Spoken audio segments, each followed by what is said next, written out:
In a shocking turn of events, former President Donald Trump has reportedly reinstated a controversial travel ban in 2025, barring citizens from multiple countries from entering the United States. For many, this decision echoes his earlier policies, but what's different this time? Which countries are affected? And most importantly, what does this mean for global politics, security, and the people caught in the middle?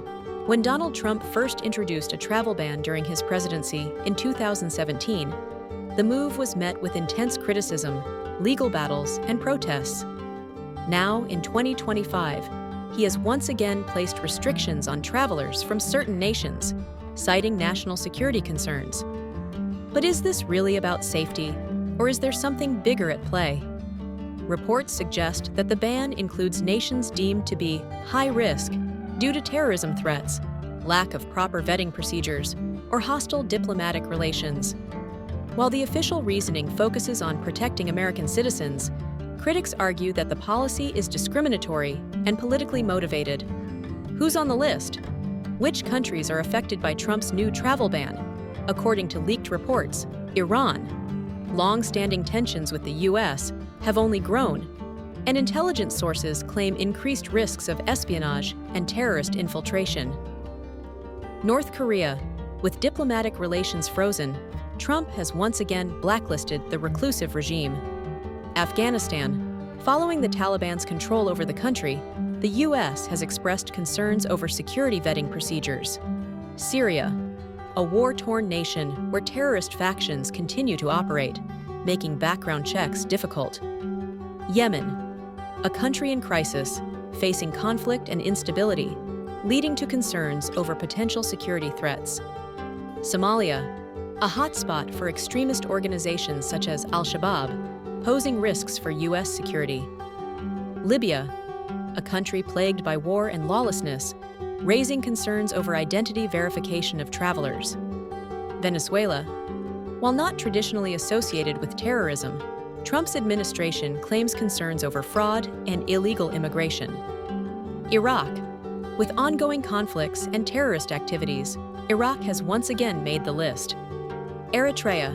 A nation criticized for human rights violations, leading to travel concerns. For citizens of these nations, the consequences are devastating. Students, workers, and families trying to reunite with loved ones in the U.S. are now left in limbo. Many people had already made travel plans, applied for visas, or were in the process of immigrating, only to find themselves locked out due to a political decision beyond their control.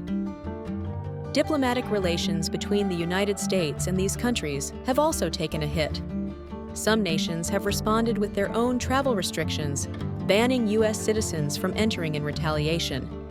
This has fueled tensions and could lead to economic consequences, particularly in trade and foreign investment. Trump and his supporters argue that the travel ban is a necessary measure to keep Americans safe. They cite intelligence reports that claim certain nations either harbor terrorists or lack the ability to properly vet their citizens before they travel. But critics say otherwise. Civil rights groups argue that the ban disproportionately affects Muslim-majority countries, fueling Islamophobia and discrimination.